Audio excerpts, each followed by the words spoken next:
was diagnosed last year, October 2017, with breast cancer, triple negative, stage 2, which triple negative is a very aggressive cancer. Actually, I was in a patrol boat coming back from a call when my urologist called me and told me that we have some positive indication for cancer. July of last year, I went to have my mammogram here at Terrebonne General, and the lady told me that she saw some dense tissue. And I cried all the way home when she told me that, because I just knew I had cancer. The days leading up to that, while I was waiting for the biopsy results to come in, of course I had that fear.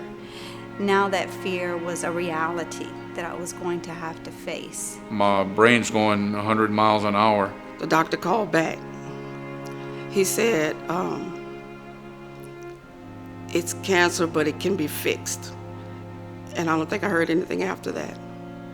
It was a shock, but I was more worried about her and trying to get to her. Because like I said, she's not only my wife, but she's my best friend, so I just had to get there and be there for her.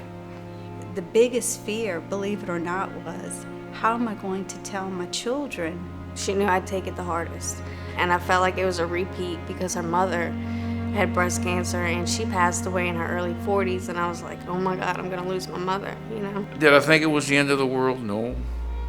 Would I rather them say, no, I don't have cancer? Yeah. And when he called me and let me know, it's like I lost it for a minute, but then I'm part of the glue, so I had to suck it up, buttercup, and get going with life, and let's get this done. But it was very emotional. I was overwhelmed. And I kind of wished it was me and not her, because I just didn't want to see her go through that. Because you always think it happened to somebody else, but when it hits home, it's hard. To be perfectly honest, I think I was more numb than anything. I heard her tell me that, but I couldn't comprehend it. Step by step, and we'll get through it. I'm going to beat this. We decided instead of having it removed that we would do radiation treatments. And Mary Bird Perkins came highly, highly, highly recommended. And it's only 40 minutes from home, so here we are. Houma is not that far from Morgan City, and it's an awesome facility. So hands down, there was no hesitation to actually come here. I did not want to be another number. I wanted to be known. When I walk in, this is Jean, this is her case, this is what's going on. I've always had everything done at Terrebonne General, so I know that was the best place for me. The entire staff here is just unbelievable. They work hard. They see a lot of people on a daily basis, but they always made me feel like I was the only one they were treating. The entire staff is wonderful. There's not just one person that stands out, because they all do a wonderful job. But Dr. Morange, my oncologist, the best. She's the best. She's wonderful. Dr. Gamble will forever be in my heart. He was just awesome the way he treated me. He just became my friend. Not just a physician, but he became my friend. So he told me it was an invasive ductal carcinoma of the right breast. I made the decision to have the bilateral mastectomy. We had to do the bilateral mastectomy. Since it was an aggressive cancer, that was what I elected to do. I didn't want to ever have to worry about having breast cancer again. Chemotherapy, which it was 8 sessions, it was every 2 weeks. Then we had 30 weeks of radiation to follow. To me, the best thing about doing the radiation treatments is during that whole ordeal, I never missed a day of work. It's not something you want to do, but if you have to do it, here's the place to do it. I had never felt like that before. All the side effects that they say would happen, it happened. I didn't realize I would hurt so much. I'm always tired. So I just want that to be over, because I'm not that person. My support system was my wife. He's got to get better. I can't do this alone. I had my husband, I had my children, I had my family. The positive is what counts, that keeps them going. It keeps them strong. You want to be happy, and you want to make it every moment special. and I work for the Cardiovascular Institute of the South. I had CIS's army. I had an awesome support system.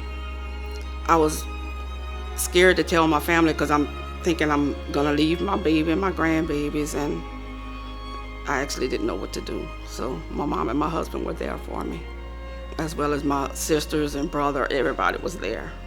Sit down with your loved ones, discuss it, take input from them, because this is going to affect them. I had to come to my treatments where they're in the background saying, I'm hoping this works. They're worrying.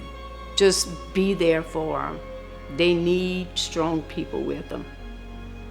Encourage them and feed them.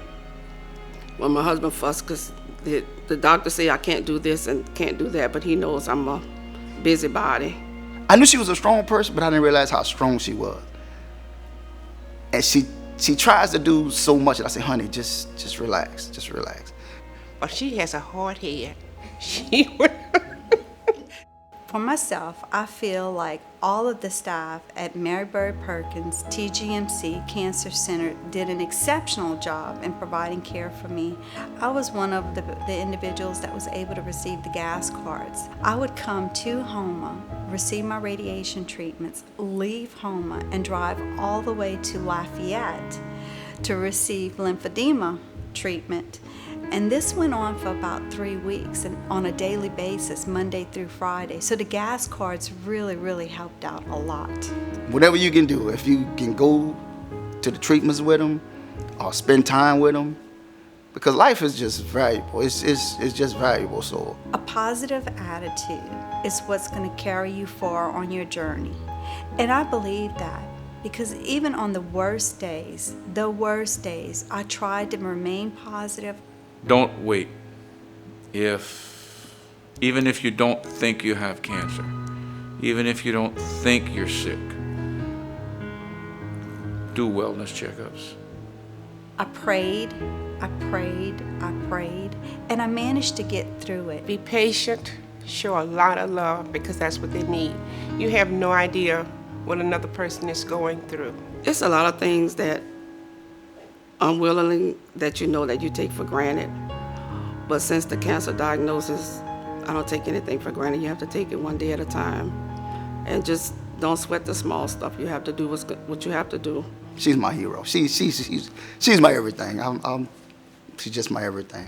Hi, I'm Antoinette Small. I'm from Morgan City, Louisiana. All these things, losing your hair, losing your breasts, is very insignificant to taking another breath and having that extra time with your family. It's very, very insignificant. My name is Jean Oob. I'm 52 years old. I'm from Morgan City, Louisiana.